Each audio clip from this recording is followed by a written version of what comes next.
नमस्कार, स्वागत है आप सभी का। आप देख रहे हैं एचएनएन न्यूज। मैं हूं आप सभी के साथ रिया डंगवाल। 24 घंटे 24 रिपोर्टर में अपने इस खास बुलेटिन में हम लेकर आए हैं यूपी की हर खबर, हर जिले से सीधा रिपोर्ट। जहां की खबर है एचएनएन के रिपोर्टर वहीं से सीधा आप तक खबर लेकर पहुंचे हैं। देखिए, 2027 के विधानसभा चुनाव से पहले बयानबाजियों का दौर शुरू हो गया। पत्रकारों से बातचीत करते हुए मेरठ में बीजेपी नेता सोम संगीत की तरफ से एक बड़ा बयान सामने आया। संगीत सोम ने अपने बयान में साफ तौर पर कहा है कि सपा का सूपड़ा अब साफ होने वाला है। यूपी में अब तुष्टीकरण और जातिवाद की राजनीति नहीं चलेगी। जनता समझदार है और अपने फैसले ले सकती है। और साथ ही साथ उन्होंने इस दौरान कहा कि सपा इस बार यूपी में 2027 के चुनाव में दहाई का आंकड़ा भी नहीं छू पाएगी, जो कि बहुत बड़ा बयान था जो उन्होंने मेरठ में पत्रकारों के सामने दिया था। अब वहीं इस दौरान उन्होंने एक और बड़ा बयान दिया है। इस बयान में उन्होंने मुगलों का आखिरी बादशाह अखिलेश यादव को करार दिया है और साथ ही साथ उन्होंने बाबर और औरंगजेब के म्यूजियम वाली बात भी कही है, जिसके बाद उनके इन बयानों को लेकर अभी तक फिलहाल सपा की तरफ से क्या प्रतिक्रिया आएगी ये देखना दिलचस्प है। कैमरा पर्सन संतोष के साथ सपना वर्मा, मेरठ। सोनभद्र के बिल्ली मारकुंडी खनन क्षेत्र में खनन पट्टों के आवंटन को लेकर चल रहा विवाद अब इलाहाबाद हाई कोर्ट के बाद सुप्रीम कोर्ट पहुंच चुका है। बताते चले कि सुप्रीम कोर्ट ने इलाहाबाद हाई कोर्ट के उस फैसले पर रोक लगा दी है जिसमें ऊंची बोली लगाने वाली कंपनियों के पक्ष में नया LOI जारी करने के निर्देश दिए गए थे। दरअसल 2026 में हुई ई नीलामी प्रक्रिया के दौरान ऊंची बोली लगाने वाली कंपनियों को तकनीकी हवाला देकर उनके पट्टे निरस्त कर दिए गए थे, जबकि कम बोली लगाने वाली कंपनियों को पट्टे आवंटित कर दिए गए थे, जिसके खिलाफ कांत कंस्ट्रक्शन और रुद्रा इंटरप्राइजेज ने हाईकोर्ट का दरवाजा खटखटाया था। उसके बाद हाईकोर्ट ने जांच प्रक्रिया में मामले में गड़बड़ी की आशंका जताते हुए इस आदेश को निरस्त करने का आदेश जारी कर दिया था। इसके बाद अब मां दुर्गा माइनिंग वर्क्स ने सुप्रीम कोर्ट का दरवाजा खटखटाया और सुप्रीम कोर्ट ने इस याचिका पर सुनवाई करते हुए फिलहाल हाई कोर्ट के इस फैसले पर रोक लगा दी है और 3 अगस्त 2026 तक यथास्थिति बरकरार रखने का आदेश जारी किया है। अब इस फैसले के बाद सोनभद्र के खनन कारोबार और प्रशासनिक हलकों में हलचल भी काफी तेज हो गई है। अब देखना है कि सुप्रीम कोर्ट आगे क्या फैसला लेता है। सोनभद्र से एचएनएन 24 के लिए महेश अग्रहरी। सोनभद्र दौरे पर पहुंचे प्रभारी मंत्री हंसराज विश्वकर्मा की प्रेस वार्ता उस समय चर्चा का विषय बन गई जब सरकार की 5 प्रमुख उपलब्धियां गिनाने में मंत्री जी स्पष्ट रूप से जवाब नहीं दे सके। वहीं जनपद में चल रहे अवैध अस्पतालों में हो रही मौतें और उनके खिलाफ कार्रवाई के सवाल के जवाब में मंत्री जी ने कहा कि जब कोई बीमार होता है तब अस्पताल आता है। वहीं लगातार घट रहे वन क्षेत्रों के लेकर पूछे गए सवालों के जवाब में मंत्री जी का जवाब ये रहा कि सरकार एक पेड़ मां के नाम का अभियान लगातार चला रही है, जिससे पर्यावरण संरक्षण पर जोर दिया जा रहा है।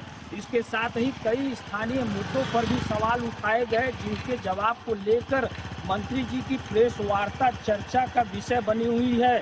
सोनभद्र से एचएनएन 24 के लिए महेश अग्रहरी। उत्तर प्रदेश के लखीमपुर खीरी में मानव वन्य जीव संघर्षों की घटनाएं थमने का नाम नहीं ले रही हैं। पिछले महीने की अगर बात की जाए तो कई मानव वन्य जीव संघर्षों की घटनाएं सामने आई हैं, जिसमें कई इंसानों की जान जा चुकी है। हाल ही में एक घटना सामने आई है जहां पर मचगई वन रेंज की है, जहां पर किसान अपने खेत में काम कर रहा था और पहले से घात लगाए बैठे वन्यजीव ने उस पर हमला कर दिया और जिसके बाद उसकी मौत हो गई। आपको बता दें कि इसके बाद जो नाराज परिजन है उन्होंने धरना प्रदर्शन किया, वन विभाग के खिलाफ नाराजगी जताई। हालांकि मान मनोवल के बाद उसके शव को पोस्टमार्टम के लिए भेजा जा सका। आपको बता दें कि लखीमपुर खीरी में कई मानव वन्य जीव संघर्षों की घटनाएं सामने आई हैं, लेकिन वन विभाग की तरफ से इस पर कोई ठोस कार्रवाई नहीं की जा रही। यही वजह है कि कई इंसानों की जान अब तक जा चुकी है। फिलहाल अब देखने वाली बात यह होगी कि जिस तरीके से घटना हुई है और किसान के ऊपर वन्यजीव ने हमला किया है, उसको पकड़ने के लिए वन विभाग की तरफ से क्या कुछ ठोस कदम उठाए जाते हैं। एचएनएन 24/7 के लिए शाहनवाज गौरी, लखीमपुर खीरी। सीतापुर जिले के विकास खंड सकरन की ग्राम पंचायत उमरा खुर्द जो ग्राम पंचायत है कटैया में मौजूद है। इस समय जो है जी राम जी यानी कि मनरेगा के तहत जो है यहाँ पर जो है मिट्टी पटाई का काम दिखाया जा रहा था सुबह से। यहाँ पे लगभग 51 लेबर दिखाए गए हैं, लेकिन मौके पे जब देखा गया तो आप सीधे देख सकते हैं जो इस रास्ते पे जो है 51 लेबर दिखाए गए हैं। मौके पे जब टीम पहुंचती तो यहाँ पर कोई लेबर नहीं दिखाई दिए गए हैं और ये भी बताया जा रहा है कि इस पर लगातार इस पर कई बार काम कराया गया है और इसका भुगतान भी निकाल लिया गया है। इस मामले को लेकर जब एपीओ से बात की गई है तो उन्होंने साफ तौर से यही बताया है कि मामले को संज्ञान में लिया है और इसकी जांच कराते हैं। अगर दोषी होंगे प्रधान या पंचायत सचिव तो उन पर कार्रवाई होगी। बड़ी बात एक ये भी देख के निकल के आ रही है कि ये सामने जो दूसरा रोड है, यहाँ से रोड जो है आगे प्राइमरी स्कूल पड़ता है, वहां भी कार्य मनरेगा के तहत दिखाया गया है। यहाँ पर भी लेबर नहीं दिखाई दिए है।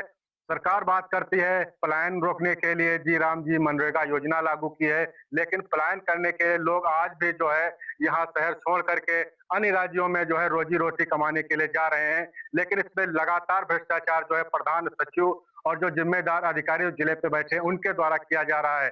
अब देखने वाली बात होगी कि जिस तरीके से सरकार पलायन रोकने के लिए इस योजना को लागू किया था उन पर अब क्या कार्रवाई होगी या जिम्मेदार अधिकारी यूं ही इन लोगों के भ्रष्टाचार के लिए संरक्षण देते रहेंगे। कैमरा पर्सन एहसान के साथ अजय सिंह, HNN न्यूज सीतापुर। जमीन और जल बचाने को लेकर आदिवासी समाज ने जोरदार प्रदर्शन किया है। बताते चले कि किसान नौजवान संघर्ष मोर्चा के नेतृत्व में आदिवासी और वनवासी समुदाय के लोगों ने सपा और कांग्रेस के जिलाध्यक्ष को ज्ञापन सौंपकर जंगलों की कटाई और विस्थापन पर रोक लगाने की मांग की है। वहीं आदिवासी नेताओं ने साफ तौर पर सवाल पूछा कि जिले में लगे बड़े उद्योगों से स्थानीय और आदिवासी युवकों को कितना रोजगार मिला। वहीं आदिवासी नेताओं का साफ तौर पर कहना है कि विकास के नाम पर जंगल और जमीन छीनने की कोशिश कतई बर्दाश्त नहीं की जाएगी।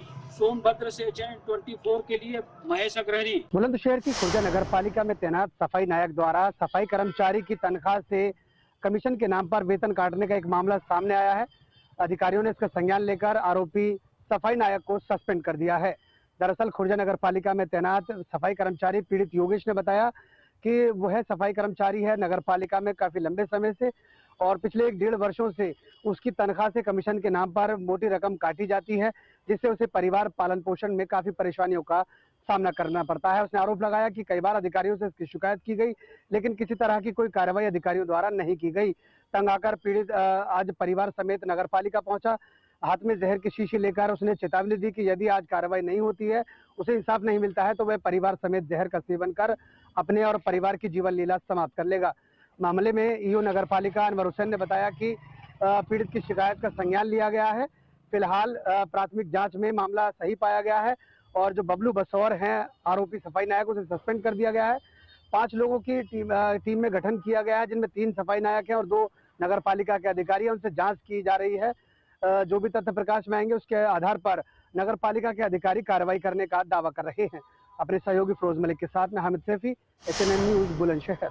रामपुर पुलिस ने 25,000 रुपए के इनामी शरीफ को गिरफ्तार किया है। बताया जा रहा है कि मुठभेड़ के दौरान पुलिस ने इस आरोपी गैंगस्टर एक्ट में चल रहा था, इसको गिरफ्तार किया है। बताया जा रहा है कि शाहबाद पुलिस चेकिंग के दौरान पुलिस जब इसको रोकने का इशारा किया तो पुलिस को देखने के बाद ये गैंगस्टर भागने का प्रयास करने लगा। पुलिस ने इसको रोकने का प्रयास किया, पुलिस पर फायरिंग शुरू कर दी। पुलिस ने जवाबी फायरिंग में आरोपी के पांव में गोली मारी है और इसको गिरफ्तार किया है। बताया जा रहा है कि आरोपी शरीफ के पास से पुलिस ने अवैध तमंचा, कारतूस और एक बिना नंबर प्लेट की मोटरसाइकिल भी बरामद की है। साथ ही आपको बता दें कि 25,000 रुपए का गैंगस्टर एक्ट में ये वांछित चल रहा था और पुलिस ने तत्परता दिखाते हुए इस आरोपी को गिरफ्तार किया है। ये एक बहुत कामयाबी वाली बात शाहबाद पुलिस कोतवाली के लिए होती है कि चेकिंग के दौरान पुलिस ने आरोपी को पकड़कर जेल की सलाखें दिखाई है और कानूनी कार्रवाई अमल में लाई गई है। विशाल सक्सेना, HNN रामपुर। उत्तर प्रदेश के विकास को पंख लगेंगे और आज नोएडा इंटरनेशनल जेवर एयरपोर्ट पे पहली फ्लाइट का संचालन हुआ और फ्लाइट पहली उड़कर नोएडा से लखनऊ की ओर रवाना हुई और उसके बाद नोएडा से लखनऊ के बाद बेंगलोर के लिए भी रवाना हुई। यहीं अगर बात करें नोएडा इंटरनेशनल जेवर एयरपोर्ट की, इस पे से 16 शहरों को फ्लाइट से जोड़ा जाएगा, यानी कि 16 शहरों में संचालन होगा। उसमें श्रीनगर होगा, पंतनगर होगा और साथ ही साथ अमृतसर और भोपाल के लिए यहाँ से फ़्लाइटें मिलेंगी। साथ ही साथ अगर बात करें आज के कार्यक्रम की, आज सुबह 8 बजकर कुछ मिनट पर यहाँ से पहली फ़्लाइट संचालन हुई और यहाँ से उड़कर वो लखनऊ एयरपोर्ट पहुँची। और जेवर एयरपोर्ट पे इस फ्लाइट के संचालन के बाद इस क्षेत्र के लोगों को विकास में काफ़ी मदद मिलेगी और क्षेत्र की कनेक्टिविटी भी बढ़ेगी। ऐसे में जेवर इंटरनेशनल एयरपोर्ट की शुरुआत होने के बाद नोएडा वासियों के साथ साथ पूरे उत्तर प्रदेश और पूरे देश को एक नई सौगात मिली है। कैमरा पर्सन अनुज के साथ मैं रमेश परियार, HNN न्यूज़, नोएडा। बिजनौर के चांदपुर थाना क्षेत्र के मोहल्ला सराय रफी से एक सनसनीखेज मामला सामने आया है। आरोप है कि 20 से अधिक हमलावरों ने घर में जबरन घुसकर गेट तोड़कर डॉक्टर हारून समेत उनके परिवार पर हमला किया और इस हमले में महिला समेत 4 से 5 लोग घायल बताए जा रहे हैं। घटना के दौरान घर में तोड़फोड़ भी की गई है, जिसका वीडियो अब सोशल मीडिया पर जमकर वायरल हो रहा है। कैमरा पर्सन संतोष शर्मा के साथ मैं विभा भारती, HNN न्यूज़, बिजनौर। नोएडा के अंदर एक बार फिर साइबर ठगी का मामला सामने आया। आपको बता दें कि नोएडा में एक युवक के द्वारा एक ऐप के माध्यम से 8 लाख रुपए की धनराशि सोने के नाम पर इन्वेस्टमेंट करने के लिए उसने जमा की और जब उस धनराशि को निकालने की कोशिश की तो उसे पता चला कि वो साइबर ठगी का शिकार हो गया है। जी हाँ, इस मामले में साइबर ठगों के द्वारा एक युवक को अज्ञात मैसेज करके एक ऐप का लिंक भेजा और उस ऐप के माध्यम से कुछ पैसे इन्वेस्टमेंट कराए कि आपको जो पैसे हैं वो शेयर मार्केट में सोने पे लगाए जा रहे हैं, गोल्ड पे लगाए जा रहे हैं, यानी कि तो सोने पे पैसे लगाने पे बोला गया कि आपको इसका 40% का मुनाफा मिलेगा। युवक ने लालच में आकर पैसे लगाए और जब 8 लाख रुपए की रकम युवक के द्वारा लगा दी गई, उसके बाद जब उसने उस पैसे को निकालने की कोशिश की तब उसे पता चला कि ये ऐप तो फेक था, पैसे निकल ही नहीं रहे और उसने फिर तत्काल साइबर सेल पे शिकायत करी और साइबर पुलिस से संपर्क साधा। पुलिस के द्वारा कहा जा रहा है कि मामले की जांच की जा रही है, जल्द ही हम आरोपी को गिरफ्तार कर लेंगे। वहीं नोएडा पुलिस की तरफ से साइबर ठगों के लिए अवेयरनेस प्रोग्राम भी चलाया जाता है। ऐसे में सभी को उसकी जानकारी होनी चाहिए कि साइबर ठगों के झांसे में ना आए। कैमरा पर्सन राजेंद्र के साथ मैं रमेश परियार, HNN न्यूज़, नोएडा। और इसी के साथ 24 घंटे 24 रिपोर्टर में वक्त हो चला एक छोटे से ब्रेक का। फौरन वापस आएंगे, बने रहे हमारे साथ।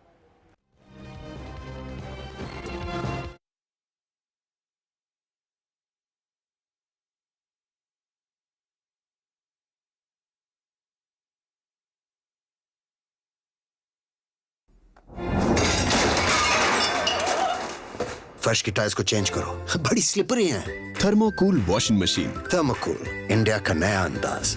गोल्डी हिंग का तड़का लगे तो सभी दबा के खाते हैं। गोल्डी हिंग, कण कण में जान। आइसक्रीम खाओगी? जंगल में आइसक्रीम मिलती है। समर कूल रेफ्रिजरेटर, आप अपनी ड्यूटी निभाओ, ये अपनी ड्यूटी निभाएगा। समर कूल, लाइफ बनाए वंडरफुल।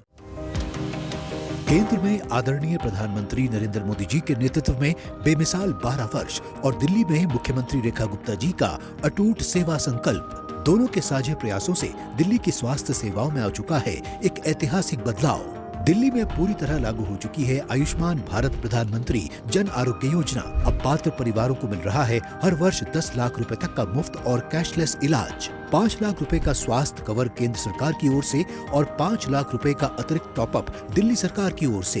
यही नहीं, 70 वर्ष या उससे अधिक आयु के वरिष्ठ नागरिकों को भी आयुष्मान वय वंदन योजना का लाभ मिल रहा है, जिससे उन्हें भी 10 लाख रुपए तक की स्वास्थ्य सुरक्षा प्राप्त हो रही है। दिल्ली के सैकड़ों सरकारी और निजी अस्पतालों में अब इलाज हो रहा है आसान, कैशलेस और सुलभ। प्रधानमंत्री नरेंद्र मोदी जी के विजन और मुख्यमंत्री रेखा गुप्ता जी के समर्पण से और अधिक स्वस्थ बन रही है हमारी दिल्ली।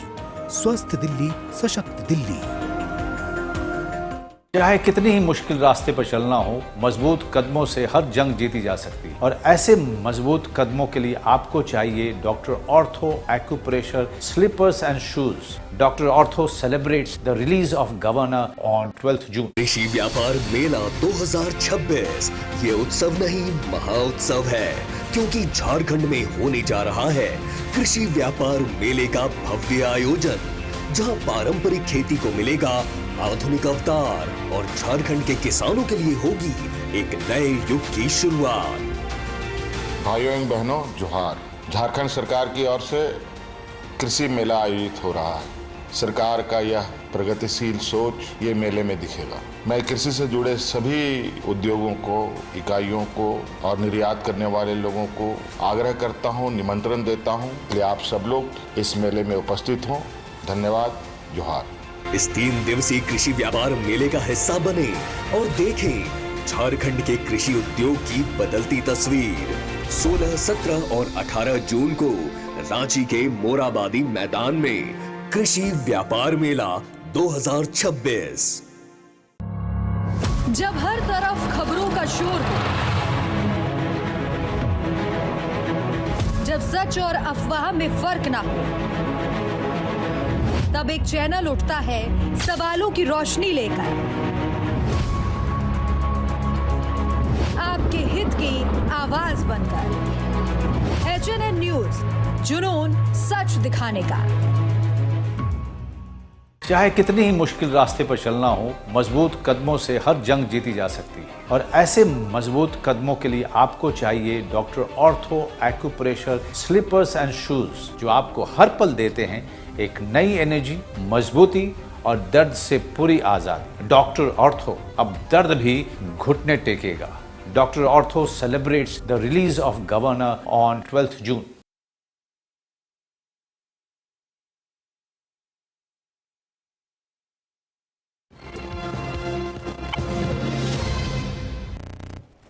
चौबीस घंटे 24 रिपोर्टर में एक बार फिर से आप सभी का स्वागत है। आगे बढ़ते हैं और रिपोर्ट्स आप तक पहुंचाते हैं। लगेंगे और आज नोएडा इंटरनेशनल जेवर एयरपोर्ट पे पहली फ्लाइट का संचालन हुआ और फ्लाइट पहली उड़कर नोएडा से लखनऊ की ओर रवाना हुई और उसके बाद नोएडा से लखनऊ के बाद बेंगलोर के लिए भी रवाना हुई। यहीं अगर बात करें नोएडा इंटरनेशनल जेवर एयरपोर्ट की, इस पे से 16 शहरों को फ्लाइट से जोड़ा जाएगा, यानी कि 16 शहरों में संचालन होगा। उसमें श्रीनगर होगा, पंतनगर होगा और साथ ही साथ अमृतसर और भोपाल के लिए यहाँ से फ़्लाइटें मिलेंगी। साथ ही साथ अगर बात करें आज के कार्यक्रम की, आज सुबह 8 बजकर कुछ मिनट पर यहाँ से पहली फ़्लाइट संचालन हुई और यहाँ से उड़कर वो लखनऊ एयरपोर्ट पहुँची। और जेवर एयरपोर्ट पे इस फ्लाइट के संचालन के बाद इस क्षेत्र के लोगों को विकास में काफ़ी मदद मिलेगी और क्षेत्र की कनेक्टिविटी भी बढ़ेगी। ऐसे में जेवर इंटरनेशनल एयरपोर्ट की शुरुआत होने के बाद नोएडा वासियों के साथ साथ पूरे उत्तर प्रदेश और पूरे देश को एक नई सौगात मिली है। कैमरा पर्सन अनुज के साथ मैं रमेश परियार, HNN न्यूज़, नोएडा। बदायूं में एक फूड पॉइजनिंग का मामला निकलकर सामने आया है, जहां बच्चों सहित 15 लोग फूड पॉइजनिंग का शिकार हो जाते हैं। आनंद फानन में सभी को एक निजी अस्पताल में भर्ती कराया जाता है, जहां उनका इलाज चल रहा है। पूरा मामला जनपद बदायूं के बिसौली कोतवाली क्षेत्र का है, जहां बेटी की विदाई के दौरान फूड पॉइजनिंग का शिकार बच्चों सहित 15 लोग हो जाते हैं। आनंद फानन में सभी को निजी अस्पताल में भर्ती कराया जाता है, जहां उनका इलाज चल रहा है। वहीं पीड़ित पिता का आरोप है कि निजी एक दुकानदार से सामान खरीदा था, जिसकी वजह से लोगों की ये तबीयत खराब हुई है। और वहीं पीड़ित पिता ने थाने पर शिकायती पत्र देकर न्याय की गुहार लगाई है। HNN न्यूज के लिए मैं न्याज़ी खान, बदायूं। लखनऊ वासियों के लिए एक राहत की खबर है। राजधानी में आज पेट्रोल और डीजल की कीमतों में कोई बदलाव नहीं किया गया है। पेट्रोल करीब 101 रुपए 86 पैसे प्रति लीटर और डीजल लगभग 95 रुपए 50 पैसे प्रति लीटर के आसपास बना हुआ है। तेल कंपनियों ने आज भी ईंधन के दाम स्थिर रखे हुए हैं, जिससे वाहन चालकों और आम लोगों में को फिलहाल महंगाई से कुछ राहत मिली है। हालांकि अंतर्राष्ट्रीय बाजार में कच्चे तेल की कीमतों पर लगातार नजर बनी हुई है। ऐसे में आने वाले दिनों में ईंधन की कीमतों में बदलाव की संभावना से इनकार नहीं किया जा सकता है। फिलहाल लखनऊ में पेट्रोल और डीजल के दाम स्थिर हैं और उपभोक्ताओं को किसी अतिरिक्त बोझ का सामना नहीं करना पड़ रहा है। कैमरा पर्सन समर के साथ निखिल श्रीवास्तव, HNN न्यूज़, लखनऊ। अलीगढ़ के थाना कौरसी क्षेत्र के बकार हॉस्पिटल का मामला सामने आया है, जहां पर एक महिला की मौत के बाद उसके परिजनों ने हंगामा काटा। इनके द्वारा बताया गया है कि हॉस्पिटल में डॉक्टरों की लापरवाही से महिला की मौत हुई है, जिसमें सीधे तौर पर परिजनों का कहना है कि जो शुगर हाई लेवल पे हो गई थी, उसके बावजूद भी उनको ऑपरेट किया गया और जिसके बाद उनकी मौत हो गई। लगातार जिस तरीके से घटनाएं सामने आ रही हैं, उससे कहीं ना कहीं डॉक्टरों की लापरवाही सामने आ रही है और जिस तरीके से घटना हुई है उसमें परिवार पूरी तरीके से हॉस्पिटल को दोषी मान रहा है।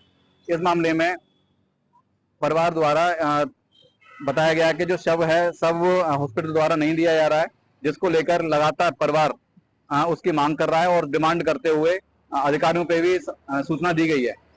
अब देखने वाली बात रहेगी कि इस मामले में किस तरह की कार्रवाई सामने आती है। मैं जितेंद्र गुप्ता, एचएन न्यूज़ के लिए अलीगढ़ से। 4 जून के लिए सिविल लाइन कोतवाली क्षेत्र के मधुबन कॉलोनी में एक न्याय सुरक्षा में तैनात महक श्याम का वही संदिग्ध परिस्थितियों में उनके आवास के कमरे के अंदर फांसी के फंदे पर लटका हुआ शव मिलता है। इसी दौरान जब पुलिस को सूचना दी जाती है तब मौके पर आला अधिकारी बदायूं एसएसपी मौके पर पहुंचते हैं, शव को कब्जे में लेकर पोस्टमार्टम कराते हैं। इसी दौरान पोस्टमार्टम रिपोर्ट में निकल कर आता है कि आत्महत्या फांसी के फंदे पर लटक कर की गई है। वही मृतक मेघनाथ जो एसआई थे, दरोगा जो न्याय सुरक्षा पे तैनात थे, उनके परिवारजनों का आरोप था कि जो प्रभारी निरीक्षक शाहिद अली हैं उन पर तिलक लगाने को प्रताड़ित करने का आरोप लगाया है। वहीं आज जनपद बदायूं में जो प्रभारी निरीक्षक हैं शाहिद अली, उनके खिलाफ बदायूं सिविल लाइन कोतवाली में मुकदमा दर्ज कर लिया गया है और कार्रवाई शुरू की जा रही है। आपको बता दें 4 जून के लिए मधुबन कॉलोनी में एक अपने प्राइवेट आवास में दरोगा का फांसी के फंदे पर शव लटका मिला था। वहीं परिवारजनों ने तिलक लगाने को लेकर शाहिद अली जो प्रभारी हैं इंस्पेक्टर, उन पर कई संगीन आरोप लगाए थे। वहीं पुलिस अब पूरे मामले की जांच पड़ताल में जुटी हुई है। एचएनएन न्यूज के लिए मैं नियाजी खान, बदायूं। सीतापुर जिले के विकास खंड सकरन की ग्राम पंचायत कटैया उमरा खुर्द की वहां के जो विकास कार्य को लेकर के फिर ग्रामीणों ने सवाल खड़े कर दिए हैं। बताया जा रहा है कि प्राथमिक विद्यालय जाने वाले संपर्क मार्ग पर जो है प्रधान और पंचायत सचिव की मिली भगत से जो है वहां पर जो है पीला ईंट लगा करके निर्माण कार्य कराया जा रहा है। लगातार शिकायत करने के बाद भी अधिकारी इस मामले को संज्ञान में नहीं ले रहे हैं। वहीं इस मामले को लेकर के जो मुख्य विकास अधिकारी हैं डॉक्टर दीक्षा जोशी, उनसे बात की गई तो उन्होंने साफ तौर से यही बताया है कि मामला संज्ञान में आया है, इसकी जांच करा करके दोषियों पर कार्रवाई करेंगे। लेकिन हाल ही में जिस तरीके से विकास कार्यों को लेकर ग्रामीणों ने बार बार शिकायत की है और उस पर जी अभी तक कोई कार्रवाई ना होना कहीं ना कहीं संदेश के घेरे में आता है। वहीं ग्रामीणों ने आरोप सही से यही लगाया है कि प्रधान और पंचायत सचिव के दबाएंगे के चलते वहां पर विकास कार्यों में बड़ा भ्रष्टाचार देखने को मिला है। कैमरा पर्सन एहसान के साथ अजय सिंह, एचएन न्यूज़, सीतापुर जिले की परसेंडी क्षेत्र में इस समय झोलाछाप डॉक्टरों की बाढ़ आ गई है। इसको लेकर के जिला अधिकारी राजा गढ़पतार और मुख्य चिकित्सा अधिकारी ने जो निर्देश जारी कर दिए हैं, वहीं नोडल अधिकारियों की तैनाती कर दी कि अपने अपने क्षेत्रों में जिस तरीके से झोलाछाप डॉक्टर प्राइवेट तरीके से जो देख रहे हैं और लगातार मौतें हो रही हैं, उन पर अभी तक कार्रवाई नहीं हुई है। आपको बता दें कि सीतापुर जिले के जो विकासखंड परसेंडी से लेकर के सीतापुर, लहरपुर, हरगांव जैसे कई क्षेत्रों में जो है हजारों की संख्या में झोलाछाप डॉक्टर बैठे हुए। नोडल अधिकारी की तैनाती करने के बाद फिर इस तरीके से कोई कार्रवाई ना होना कहीं ना कहीं स्वास्थ्य विभाग की एक बड़ी लापरवाही देखने को मिल रही है। लगातार शिकायतों के बाद भी जिलाधिकारी राजा गढ़पतार सीएससी क्षेत्र में और अन्य क्षेत्रों में छापेमारी कर रही हैं और लोगों के ऊपर कार्रवाई भी कर रहे हैं। इसके बावजूद भी स्वास्थ्य विभाग अधिकतर मौन बना हुआ है। देखने वाली बात होगी कि जिस तरीके से भ्रष्टाचार हो या फिर शिकायतों का अंबार जिस तरीके से लगा हुआ है, उस पर जिलाधिकारी राजा गढ़पतार लगातार कार्रवाई कर रहे हैं, लेकिन विभाग जिस तरीके से कार्रवाई नहीं कर रहा उस पर भी एक सवालिया निशान खड़े हो गए हैं। कैमरा पर्सन एहसान के साथ अजय सिंह, एचएन न्यूज़, सीतापुर। 24 घंटे 24 रिपोर्टर में फिलहाल के लिए बस इतना ही। बने रहे हमारे साथ, देखते रहे एचएन न्यूज़।